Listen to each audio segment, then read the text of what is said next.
Assalamualaikum warahmatullahi wabarakatuh. Jumpa lagi dengan saya di channel Rian Pacioli YouTube channel.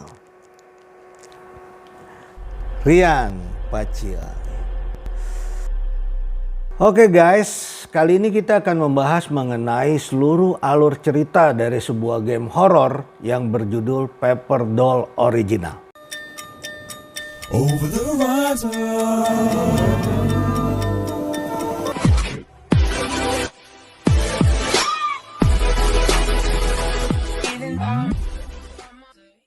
Paper Doll sendiri adalah sebuah game horror first person yang digarap oleh Beijing Lichi Culture Media dan dirilis pada tanggal 28 Mei 2018 untuk platform PS4, Nintendo Switch, Xbox One, dan juga PC. Setting dari game ini sendiri akan mengambil setting di China kuno. Jadi kalian akan bereksplorasi dan memecahkan beberapa puzzle di sebuah rumah tua yang cukup angker. Dan juga tentunya sangat erat hubungannya dengan tradisi China kuno. Karena elemen utama dari game ini adalah puzzle, jadi akan aku skip juga beberapa puzzle yang tidak penting untuk pengembangan ceritanya. Tentu supaya cerita yang aku ceritakan ini lebih ringkas dan juga tidak bertele-tele. Sebelum masuk dalam pembahasannya, aku mau kasih kalian info dulu bahwa di game ini akan ada dua versi cerita. Yaitu yang pertama adalah cerita yang utamanya yang akan kalian mainkan selama game ini berlangsung. Dan yang kedua adalah cerita latar belakang dari apa yang sebenarnya terjadi. Nah, di sini aku akan bahas dulu cerita utamanya. Baru nantinya diikuti dengan cerita latar belakangnya. Supaya tentunya kalian bisa lebih tahu jelas apa yang sebenarnya terjadi di balik kejadian utamanya. Karena bisa dibilang game ini memiliki latar belakang yang cukup rumit untuk bisa dipahami. Sehingga nantinya di terakhir kali aku akan kasih penjelasan juga atau beberapa kesimpulan yang bisa aku simpulkan dari latar belakang yang bisa aku kumpulkan juga. Jadi langsung aja ya guys, kita mulai pembahasannya. Tapi sebelum video ini berlanjut, jangan lupa like, komen, dan subscribe ya guys. Selamat menonton, enjoy! Ingat, subscribe itu gratis, nggak ada ruginya kamu klik tombol subscribe guys. Selamat menonton, enjoy! Dalam game ini kamu akan berperan sebagai seorang ayah yang tidak diketahui identitasnya. Jadi bakal aku panggil sebagai sang ayah saja. Supaya tentunya lebih jelas. Nah, cerita dimulai dengan sang ayah yang sedang mengemudi di malam hari. Dan terus mengingat pertengkaran yang dialami bersama istrinya. Karena terus mengingat pertengkaran itu, dia menjadi kurang fokus dalam mengemudi. Dan di tengah perjalanannya, anak perempuannya yang bernama Molly bertanya, apakah mereka sudah sampai di rumah ibunya. Sang ayah menyuruh Molly untuk kembali tidur dan mengatakan bahwa nantinya saat Molly terbangun, mereka pasti sudah sampai di rumah ibunya. Molly menanyakan apakah sang ayah sudah mengkonsumsi pilnya dan merasa bingung kemana mereka berdua akan pergi. Mungkin si Molly menanyakan hal itu karena melihat sang ayah yang semakin lama semakin tidak fokus. Tiba-tiba saja terdengar suara bisikan yang membisikkan mereka akan pergi ke neraka. Dan saat itu juga mereka mengalami sebuah kecelakaan. Sang ayah terbangun di sebuah tempat yang cukup gelap, yaitu adalah ruang depan dari sebuah rumah dan melihat Molly sedang berjalan pelan jauh di depannya. Dia ingin meraih Molly tapi tidak kuat untuk berdiri dan kembali terjatuh. Saat itu juga dia tidak melihat Molly lagi, jadi entah Molly ini berjalan kemana, menghilang begitu saja. Saat akhirnya sang ayah terbangun, dia mendengar sebuah suara yang mengatakan bahwa akhirnya sang ayah kembali dengan suaranya ini sangat-sangat pelan.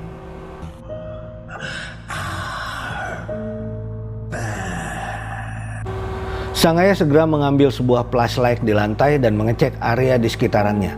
Ternyata dia berada di sebuah rumah China kuno, tepatnya di zaman dinasti Qing. Menyadari bahwa dia terpisah dari Molly, sang ayah langsung memutuskan untuk mencari Molly. Di tempat itu dia melihat ada tubuh seseorang yang terputus dari kepalanya sedang tergeletak di lantai. Itu adalah tubuh dari seorang yang bernama Mr. Liu. Sang ayah melihat-lihat ke area sekitarannya dan melihat ada satu pemutar musik kuno atau gramofon tanpa kepingan disk dan juga handle untuk memutarnya.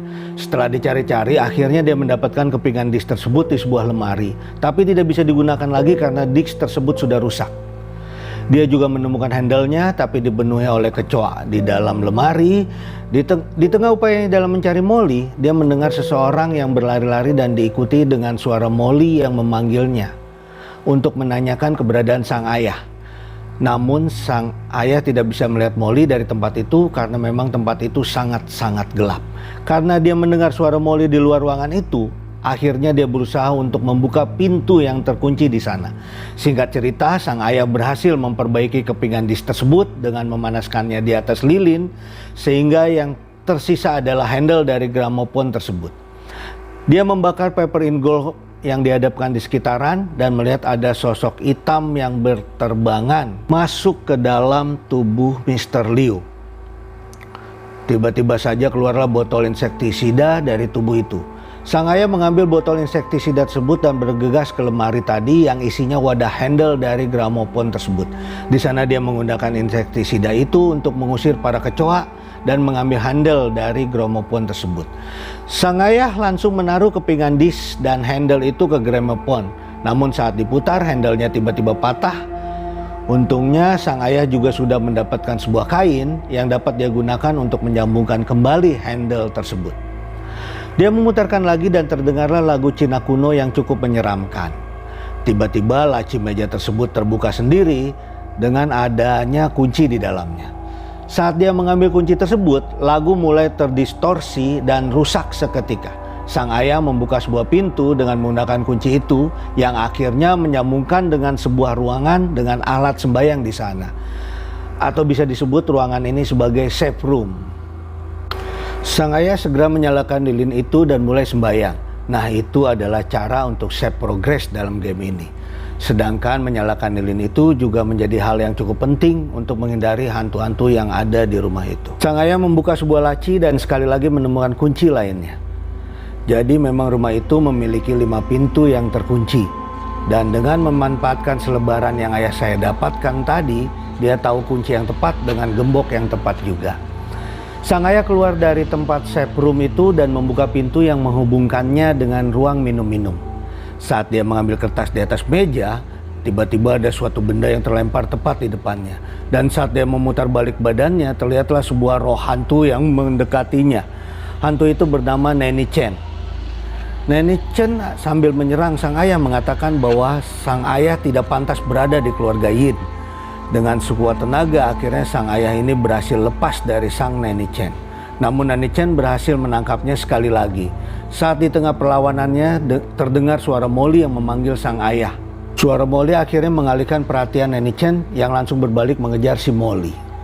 Sang ayah tentunya langsung bergegas mengikuti kejaran tersebut, memasuki pintu, namun dia tidak melihat siapa-siapa di lorong itu. Singkat cerita, setelah dia menyelesaikan puzzle boneka kutukan, akhirnya sang ayah mendapatkan sebuah kunci lainnya lagi. Namun saat dia berjalan kembali, tiba-tiba ada sebuah kilatan petir dan juga sekilas ada sosok hantu yang berdiri diam jauh di depannya. Sang ayah terus berjalan sambil menemukan sebuah pintu yang terkunci. Saat dia ingin membukanya, tiba-tiba saja pintu tersebut tersegel. Sang ayah memanggil Molly dan terdengarlah suara Molly yang mengatakan bahwa dia ketakutan berada di balik pintu itu.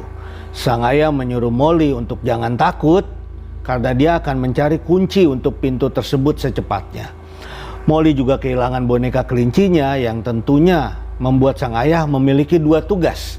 Yaitu yang pertama adalah mencari kunci untuk pintu itu dan yang kedua adalah mencari boneka kelinci milik sang anaknya. Sang ayah pergi dari tempat itu dan membuka sebuah pintu yang menghubungkannya ke ruang pameran 1. Di dalam sana dia dikejutkan oleh kepala yang tiba-tiba jatuh tepat di depannya dan tertawaan Nanny Chen. Tiba-tiba saja sang ayah terbawa ke ruangan aula bagian timur. Ruangan itu memiliki 3 pintu di sekelilingnya dan tangan-tangan di atapnya. Dengan memanfaatkan cermin, sang ayah memasuki pintu yang benar sebanyak 3 kali. Karena dari cermin itu sang ayah bisa melihat pintu yang ditandai berwarna hijau terang, yang berarti pintu yang harus dia masuki atau pintu yang benar. Kalau salah, dia akan mengulang-ulang ke tempat sama terus sampai akhirnya dia mati terkena tangan-tangan di atas itu, atap itu. Sampai usahanya yang ketiga, dia melihat cermin yang tiba-tiba saja pecah dan ada sebuah kunci di sebelah cermin tersebut. Sang ayah meneruskan perjalanannya dan di lorong dia melihat Neni Chen yang sedang mengejar Molly masuk ke dalam suatu ruangan. Terdengar Molly yang sangat ketakutan sampai suara kesakitan seperti tercekik. Saat sang ayah menuju ke sana, dia melihat pintu yang hanya bisa dibuka dengan membunyikan lonceng yang berada di sekitaran pintu itu terlebih dahulu. Itu adalah memang mekanisme kunci dari pintu itu, harus membunyikan lonceng dengan urutan yang tepat, baru bisa membuka pintu tersebut. Sehingga sang ayah akhirnya berusaha mencari cara untuk membuka pintu tersebut dengan menjelajahi area di sekitarannya. Sang ayah berjalan melalui pintu ke pintu sampai dia melihat ada tangga untuk naik ke lantai 2. Sang ayah menaiki tangga tersebut dan melihat ada boneka kelinci milik anaknya. Saat dia ingin mengambilnya, tiba-tiba muncullah sosok hantu yang bernama Wang Yong dari dinding kayu yang tepat berada di depan sambil meneriakkan tidak ada yang boleh naik ke atas sana. Wang Yong mendorong sang ayah sampai terjatuh dari tangga dan menusukkan tangan kanannya dengan benda tajam yang bernama Patspa Kiaka. Sang ayah berhasil menariknya keluar dan saat itu juga Wang Yong langsung menyerangnya dengan sebuah pedang, tapi berhasil dihindari dan ditangkis oleh sang ayah. Sang ayah langsung berlari secepatnya dari tempat itu sambil dikejar oleh Wang Yong. Jadi mulai dari sini Wang Yong terkadang akan muncul dan player harus berlari atau bersembunyi. Sang ayah menggunakan bandage yang juga dia dapatkan sebelumnya untuk tangan kanannya yang tertusuk tadi dan segera pergi ke pintu yang terkunci oleh mekanisme lonceng tadi. Dengan menggunakan Patspa Kiaka, sang ayah membunyikan lonceng dengan urutan yang tepat dan akhirnya berhasil membuka pintu tersebut yang menjambungkannya ke ruang pembantu. Di dalam dia melihat ada seorang yang sedang tergantung. Karena terdengar langkah kaki Wang Yong, sang ayah bersembunyi dalam lemari di tempat itu. Setelah dirasa sudah pergi, sang ayah mulai melihat-lihat ruangan itu. Dia membaca sebuah artefak yang ada di sana, yang intinya bertuliskan, jiwa-jiwa yang ada di rumah itu hanyalah ilusi. Dengan berjalannya waktu, mereka berkembang menjadi setan yang hanya berkeliaran di rumah itu. Artefak ini bisa membangkitkan jiwa, menghilangkan kekosongan dan obsesi. Tapi jiwa-jiwa dengan kebencian yang terbentuk melalui obsesi harus disegel. Terlebih dahulu baru bisa dihancurkan. Selanjutnya ada petunjuk untuk menyegel jiwa-jiwa itu. Caranya adalah sang ayah harus membuat sebuah peppermint dengan menggunakan bambu dan kain putih. Setelah itu pancing jiwa itu dengan menggunakan benda yang berharga bagi jiwa tersebut. Ketika terdengar suara bus keluar dari artefak ini, artinya jiwa tersebut sudah tersegel. Lalu sang ayah harus mendaburkan kebencian jiwa-jiwa itu dan tidak dilanjutkan lagi karena katanya Mr. Liu ada di lorong. Jadi dari sini kita tahu ya bahwa penulis dari artefak ini menulis hal itu secara diam-diam dari Mr. Liu. Setelah membaca itu dan terdengar lagi suara seorang yang sama yang berbicara di awal tadi yang mengatakan sang ayah bisa saja mati. Untuk bertahan hidup, sang ayah harus menyegel para hantu tersebut. Di tempat itu sang ayah mendapatkan sebuah sisir rambut. Dari sini misi sang ayah adalah untuk menyegel semua jiwa-jiwa yang ada di rumah itu yang masih berkeliaran dan terus mengganggunya. Dan seperti yang dituliskan di artefak tadi bahwa jiwa-jiwa tersebut hanya bisa disegel dengan menggunakan barang paling berharga milik mereka saja. Jadi tentunya sang ayah harus mencari barang-barang berharga dulu, baru bisa menyegel para jiwa-jiwa tersebut. Mengetahui Mr. Liu yang senang menyisir jenggotnya, sang ayah langsung pergi ke ruang depan menggunakan sisir rambut tersebut kepada tubuh Mr. Liu untuk memulai proses segel. Selesai menyegelnya, terdengarlah suara Mr. Liu yang mengatakan bahwa dia tidak tahu apa-apa tentang apa yang terjadi di keluarga tersebut, karena dia hanya seorang pengunjung katanya. Melalui beberapa puzzle yang sang ayah mendapatkan sebuah kunci dan membuka salah satu pintu yang akhirnya menyambungkannya ke sebuah gudang. Di sana dia melihat lagi ada sebuah kunci lainnya, tapi saat ingin mengambilnya tiba-tiba Wang Yong datang dari belakang dan berusaha membunuhnya. Sekali lagi tentunya sang ayah selamat dari Wang Yong dan mendapatkan kunci dan tasbih di dalam sebuah kotak kecil. Tasbih itu sendiri adalah barang berharga milik Neni Chen. Sedangkan di sana juga terdapat sebuah catatan yang memberitahu bahwa gelang silver sepertinya adalah barang yang sangat berharga bagi Ming. Karena Ming adalah anak adopsi, sehingga untuk menyegel Ming, sang ayah tentunya harus menemukan gelang silver tersebut. Sang ayah meneruskan perjalanannya ke ruang pameran 1 dan membuka sebuah kotak kecil. Dari sana dia mendapatkan sebuah gelang silver, yang berarti dengan itu dia bisa menyegel si Ming ini sendiri. Sang ayah segera mengambil ke ruang minum-minum dan membuka sebuah lemari yang di dalamnya terdapat tubuh Nani Chen. Akhirnya dia menggunakan tasbih tersebut dan berhasil menyegel Nani Chen. Sang ayah mengambil sebuah kunci di sana dan di saat bersamaan terdengarlah suara Nani Chen yang mengatakan bahwa dia sudah melayani tuannya sejak tuannya masih kecil. Bahkan dia sudah menganggap tuannya seperti anaknya sendiri. Tapi sang ayah menghancurkan tuannya dan menghancurkan semua keluarga Yin. Nani Chen dengan sangat marah menyalahkan sang ayah atas apa yang dilakukannya terhadap keluarga Yin. Berhasil menyegel tubuh Nani Chen, sang ayah mencari tubuh Ming untuk disegel juga. Di kamar penjaga, dia bisa membuka sebuah pintu dengan menggunakan pas berisi air yang di dalamnya terdapat tubuh Ming yang sedang berlutut. Sang ayah langsung menyegelnya dengan menggunakan gelang silver tersebut. Setelah disegel, tiba-tiba ada sosok hantu yang datang dari belakang. Dan terdengar suara Ming yang meminta tolong kepada Ding Xiang. Dia mengatakan bahwa nyonyanya atau The Madam sangat menakutkan. Sang ayah berhasil menyingkirkan hantu tersebut dan akhirnya hantu tersebut menghilang begitu saja. Hantu itu adalah hantu dari Ding Xiang. Melanjutkan perjalanannya, dia menggunakan kunci yang tadi dia dapatkan untuk membuka sebuah pintu yang menghubungkannya ke ruang belajar. Di dalamnya terdapat barang-barang yang cukup berguna untuk membantu sang ayah dalam menyegel para jiwa lainnya yang memang belum tersegel. Dia mendapatkan pending scroll, catatan yang memberitahu bahwa barang berharga milik Yin Zhong adalah sebuah kunci dan catatan lainnya yang bertuliskan barang berharga milik Wang Yong adalah sebuah token militer. Setelah menyelesaikan puzzle yang cukup panjang seperti menukar petasan rusak dengan yang baru agar pintu tetap terbuka, meledakkan sebuah dinding, menyiram api yang menghalangi jalannya, mendapatkan kunci ke ruang pameran 2, menyelesaikan puzzle di ruang pameran 2, akhirnya mendapatkan kunci lagi ke sebuah ruang persenjataan. Sang ayah melihat ada sebuah token militer yang berarti adalah benda berharga milik Wang Yong. Saat sang ayah mengambil token tersebut, terdengarlah suara Wang Yong yang terdengar cukup marah, mengatakan bahwa nyawa sang ayah akan berakhir di saat itu juga. Sang ayah langsung memulai penyegelan terhadap tubuh Wang Yong yang juga berada di sana sedang berlutut. Setelah tersegel, Wang Yong mengatakan bahwa dia adalah orang yang baik, tidak seperti The Madam. Unlike that disgraceful woman, The Madam. Sang ayah kembali ke gudang dan mengambil sebuah kunci di sana untuk membuka ruang pakaian.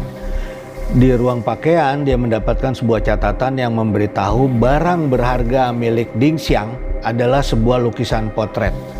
Setelah menyelesaikan puzzle di sana, dia mendapatkan lukisan potret tersebut. Dan di tengah pencarian tubuh Ding Xiang, tiba-tiba ada satu pintu yang terbuka. Sang ayah memasuki pintu tersebut yang menghubungkannya ke ruang galeri. Di sana dia juga melihat ada tubuh Ding Xiang. Sang ayah tentunya langsung memproses penyegelannya, tapi sayangnya proses itu tidak mempan, malah terbentuk 3 roh di sisi kanan, kiri, dan belakang. Dan roh ini adalah roh dari Ding Xiang. Sang ayah langsung melakukan segel terhadap roh yang pertama. Setelah berhasil disegel, muncul sosok hantu dari Ding Xiang dari pintu masuk yang langsung mengejar sang ayah. Sang ayah menyegel roh kedua dan ketiga. Namun roh yang sebelumnya terlepas dari segel itu lagi. Ternyata yang dilakukan sia-sia karena hantu Ding Xiang terus melepas segel tersebut. Sang ayah akhirnya memutuskan untuk menyegel langsung ke tubuh asli dari Ding Xiang. Dengan harapan kali ini dia bisa berhasil menyegelnya. Dalam proses segel, hantu Ding Xiang tampak tersakiti dan langsung menyerang ke arah sang ayah untuk menghentikan proses segel tersebut. Dia terus mengganggu sang ayah dan akhirnya sang ayah berhasil menyelesaikan proses segel tersebut. Ding Xiang menghilang sekitar itu juga dan ada sebuah benda terlempar keluar. Ding Xiang mengatakan bahwa dia hanya bisa membalas budi di kehidupan selanjutnya dengan ucapan terima kasih. Jadi dia merasa bersyukur bahwa sang ayah sudah menyegel dirinya. Sang ayah mengambil benda yang tadi terlempar keluar yang ternyata adalah sebuah kunci untuk membuka ruang penyimpanan benda berharga. Dia keluar dari tempat itu, menelusuri rumah yang sudah sangat sepi dan membuka pintu menuju ruang penyimpanan yang di awal terdengar suara Molly yang sedang ketakutan tadi. Masuk ke dalam sana, dia melihat ada tubuh Yin Jong, yaitu adalah tubuh terakhir yang memang belum disegel. Sang ayah menyegelnya dengan menggunakan kunci ruangan itu, karena itulah benda berharga bagi Yin Jong. Setelah tersegel, terdengarlah suara Yin Jong yang mengatakan bahwa saat itu sudah hampir tengah malam dan menyuruh sang ayah untuk pergi ke lantai 2 sekarang juga. Di tengah perjalanannya tiba-tiba terdengar suara-suara yang cukup mengerikan. Dan tiba-tiba benda-benda terlempar ke arahnya. Ternyata semua tubuh yang sudah disegel kembali hidup dan ingin membunuh sang ayah. Sang ayah berhasil menghindari semuanya dan segera naik ke lantai 2. Tapi tiba-tiba saat ingin menaiki tangga tersebut, boneka kelinci milik anaknya terlempar jatuh dan Nani Chen langsung menyerang sang ayah. Sang ayah berhasil melepaskan dirinya dan langsung kembali naik ke lantai 2. Sampainya di sana, dia naik lagi ke sebuah tangga dengan cahaya yang cukup terang dari bagian atas. Tiba-tiba saja sang ayah berpindah ke sebuah tempat. Di sana dia meneruskan perjalanannya sambil kebingungan melihat nama-nama yang membuat dirinya sendiri, yaitu ini adalah kredit dari game ini. Dan akhirnya membuka sebuah pintu. Cerita dilanjutkan lagi di mana sang ayah berada di sebuah tempat yang cukup gelap, menaiki tangga demi tangga. Tiba-tiba terlihat ada kertas-kertas biru yang berjatuhan dari atas. Terlihat ada beberapa peti mati dan salah satunya rusak tanpa isi. Sang ayah ingin membuka pintu yang ada di depannya, tapi tiba-tiba ada hentakan yang tentunya mengejutkan sang ayah. Dan tiba-tiba setelah itu pintu terbuka secara mendadak. Ada satu tubuh yang tiba-tiba datang dengan sangat cepat dari lorong yang panjang itu dan mendorong sang ayah sampai terjatuh dari tangga. Sang ayah langsung jatuh tidak sadarkan diri. Akhirnya disinilah Paper Dolls bersambung karena memang masih ada Paper Dolls kedua. Jadi itulah keseluruhan alur cerita utama dari Paper Dolls original. Dan memang menurutku cerita dari game ini sebenarnya cukup simpel, yaitu sang ayah yang memiliki suatu penyakit dan ini diketahui dari Molly yang menanyakan apakah sang ayah sudah mengkonsumsi pil atau belum sampai dia mengalami sebuah kecelakaan mobil. Entah kenapa setelah kecelakaan itu tiba-tiba dia tersasar di zaman dinasti Qing di sebuah rumah China kuno dan terpisah dari anaknya. Jadi dia mencari anaknya dengan menyegel beberapa hantu terlebih dahulu dengan harapan bisa bertemu dengan anaknya setelah itu. Tapi kan endingnya itu masih tergantung ya, dimana kita juga masih belum tahu tentang nasib si Molly. Bisa jadi si Molly ini sudah mati waktu di awal-awal dimana memang terdengar suara cekikan dan Molly yang kesakitan. Atau mungkin nantinya akan diceritakan di Paper Dolls kedua. Tapi ada teori yang mengatakan bahwa bisa jadi sang ayah hanya berhalusinasi dalam perjalanannya di rumah tua itu. Karena memang si ayah ini memiliki suatu penyakit yang mungkin membuatnya berhalusinasi kembali ke zaman dinasti Qing dan ketemu sosok-sosok hantu, kan kita juga nggak tahu ya. Nah, setelah selesai dengan cerita yang utamanya, di sini aku bakal ceritakan apa yang sebenarnya terjadi dengan keluarga yang dulunya tinggal di rumah itu. Cerita tentang keluarga itu bisa didapatkan dari beberapa diary milik Mr. Liu yang tersebar di mana-mana dengan total ada 17 diary. Tapi sebelum masuk ceritanya, aku mau ngasih beberapa info dulu yang mungkin akan membantu kalian nantinya untuk memahami apa sebenarnya yang terjadi dalam keluarga itu. Info ini aku dapatkan dari salah satu orang yang komen di salah satu video Paper Dolls, di mana ini berisi tentang sebuah sejarah yang bisa dibilang cukup menyeramkan. Jadi beratus-ratus tahun yang lalu, bahwa sistem perbudakan adalah suatu sistem yang masih legal. Kebanyakan orang waktu itu dilayani oleh para pelayan atau pembantu, dan bisa dibilang juga adalah budak. Nah, kedudukan paling tinggi dari pelayan dan pembantu itu adalah pelayan pribadi. Para pelayan ini hanya memiliki satu tugas, melayani tuan mereka. Seperti di Paper Dolls ada Nani Chen. Nani Chen ini adalah seorang pelayan yang sangat setia terhadap tuannya. Dan bahkan pelayan pribadi pun memiliki para pelayan di bawah mereka, sehingga selain melayani tuannya, mereka juga hidup sebagai tuan dari para budak atau tuan dari para pelayan lainnya. Para pelayan ini adalah milik tuan mereka, yang berarti ketika tuan mereka meninggal, mereka juga harus ikut meninggal. Jadi mereka harus ikut meninggal bersama tuannya setelah tuannya juga meninggal. Biasanya para pelayan akan meninggal dengan menggunakan racun. Jika mereka menolak mati bersama tuannya, maka tuan dari pelayan yang lain akan membunuh mereka dengan cara yang tidak merusak penampilan para pelayan tersebut, seperti ditenggelamkan atau dicekik, atau yang lain-lain yang pokoknya mereka dibunuh yang tidak merusak penampilannya. Tapi di masa sekarang tradisi itu adalah tradisi yang sudah ilegal. Sekarang kan sudah tidak ada perbudakan, tapi masih ada orang yang ingin memberikan pelayan kepada orang yang sudah meninggal. Jadi yang mereka lakukan adalah paper dolls atau membuat sebuah boneka kertas. Mereka membuat para pelayan dalam bentuk boneka kertas dan membakarnya bersama dengan orang yang sudah meninggal. Dengan harapan orang yang meninggal memiliki pelayan dalam perjalanannya menuju surga. Jadi memang itu sedikit info yang aku dapatkan dari salah satu komen, tapi kita juga masih tidak tahu kredibilitasnya karena waktu aku cari-cari di internet tidak ada sama sekali yang membicarakan sejarah paper dolls yang semengerikan itu. Mungkin itu lebih ke tradisi di Cina kuno yang memang cukup menyeramkan juga. Sekarang mari kita langsung saja ke bahasan latar belakang dari keluarga Yin atau keluarga yang hidup di rumah kuno itu. Ini juga diambil semuanya dari diary Mr. Liu mengenai apa saja yang terjadi di keluarga Yin. Kita di sini langsung saja mengurut dari diary Mr. Liu yang pertama sampai yang ke-17. Seiring pertumbuhannya, Ding Xiang terlihat semakin cantik. Penampilan fisiknya berubah dengan cepat dari tahun ke tahun. Dia lebih terlihat seperti wanita kaya daripada seorang pelayan. Ming seringkali bersembunyi di lemari untuk melakukan sebuah prank. Tapi Ding Xiang selalu mendukung apa yang dilakukan Ming dengan senang, bahkan dengan diberikannya permen. Ming adalah seorang yang tidak penurut tapi seringkali menyerahkan kunci ruang belajarnya kepada Nani Chen. Sejak kegugurannya, Madam menjadi seorang yang pendiam. Dia kadang menatap mainan anak kecil dengan tatapan kosong dan berteriak-teriak seperti orang gila.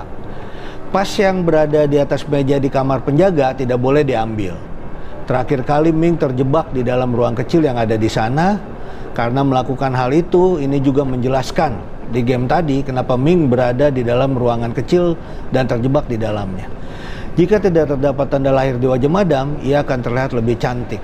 Mr. Liu merasa bahwa dia baru saja mengalami halusinasi karena dia baru saja melihat Ding Xiang berjalan-jalan di ruang galeri. Padahal saat itu Ding Xiang sudah meninggal. Sudah lama sekali Madam selalu mengalami keguguran, tapi Mr. Liu merasa bingung bagaimana Madam bisa hamil lagi. Saat seorang pelukis datang ke rumah itu, apakah Tuan tidak memikirkan hal itu sama sekali, katanya. Belakangan ini, Madam dalam keadaan yang sangat tidak baik. Dia tidak mendengar apapun yang kami katakan. Nani Chen menyuruh Mr. Liu menaikkan dosis obatnya. Mr. Liu mengatakan bahwa dia bisa mencoba kutukan yang tercatat pada sebuah buku kuno. Yang dia perlukan beberapa boneka kayu dan beberapa jarum perak. Berat 2 tangan boneka itu katanya pasti sama dengan berat 1 kaki dari boneka itu. Jadi Mr. Liu harus hati-hati dalam menyeimbangkannya. Ini juga merupakan sebuah hint, sebuah puzzle di game Paper Dolls. Ming hampir saja meledakkan atap saat festival di musim semi, sehingga Mr. Liu tidak bisa mempercayai Wang dalam membuat petasan lagi. Lain kali Mr. Liu sendiri yang akan membeli petasan dari pusat kota. Planning melarang semua orang untuk naik ke lantai 2, karena orang-orang yang naik ke lantai 2 tidak ada yang turun lagi. Mr. Liu merasa bahwa sesuatu yang aneh benar-benar terjadi di rumah ini. Setiap kali hujan, air hujannya selalu menetes masuk ke ruang minum-minum. Dan Mr. Liu bisa mendengar tetesan itu dari ruang pameran, yang dimana itu sangat mengganggunya. Mr. Liu tidak mengizinkan siapapun untuk masuk ke ruang pameran saat dia berada di sana sendirian. Sepertinya Madam berselingkuh dengan pelukis itu. Jadi para pelayan menjauhkan mereka berdua, atau yang dimaksud di sini adalah membunuh mereka berdua. Mr. Liu juga menyayangkan Ding Xiang yang melakukan bunuh diri. Bahkan dulunya Ding Xiang pernah menyuruh Ming untuk mencuri kunci ruang penyimpanan dengan tujuan menyelamatkan pelukis itu. Semakin lama Mr. Liu benar-benar merasa adanya keanehan yang terjadi di lantai 2. Wang Yong yang selalu menjaga gudang sejak lama, sedangkan Mr. Liu tidak memiliki akses untuk masuk ke ruang penyimpanan. Tapi akhirnya Mr. Liu mengatakan bahwa tabungannya sudah cukup baginya untuk mencari tempat yang lebih baik dari rumah itu. Jadi sebenarnya Mr. Liu ini ingin mencuri barang-barang berharga yang ada di ruang penyimpanan Karena tidak ada akses, makanya dia tidak bisa masuk ke sana. Dan karena merasa di rumah ini sudah ada hal-hal yang aneh, maka dia memutuskan untuk pergi dari rumah ini. Mr. Liu juga mengatakan bahwa Tuan selalu mencintai istrinya. Untuk membuat si istrinya senang, si Tuan ini membesarkan sekelompok orang-orang teater di lantai 2. Mr. Liu melihat Nanny Chen mengikuti Ding Xiang ke dalam sebuah ruangan. Apakah itu ... tidak dilanjutkan lagi. Nah, itulah ke-17 diary Mr. Liu yang menurutku masih kurang jelas untuk dipahami. Apakah yang sebenarnya terjadi di keluarga itu? Oleh karena itu, aku sudah menyimpulkan suatu kesimpulan yang aku dapatkan dari ke-17 diary ini dan juga dari cerita utamanya. Yang bisa aku simpulkan bahwa sebenarnya keluarga Yin adalah keluarga yang kaya yang dipimpin sepasang suami istri. Suami istrinya ini adalah sang tuan dan madam, dan mereka memiliki beberapa pelayan dan pembantu yang melayani mereka di rumah itu. Seperti ada Ding Xiang, dia adalah seorang gadis cantik menurut Mr. Liu. Ada juga Ming, seorang yang tidak penurut dan takut dengan madam. Dan juga ada Mr. Liu, seorang pelayan yang selalu mencatat diary, dan dia juga jatuh cinta dengan Ding Xiang dan merasa ada keanehan di rumah itu. Sampai akhirnya dia ingin pergi dari sana secepatnya.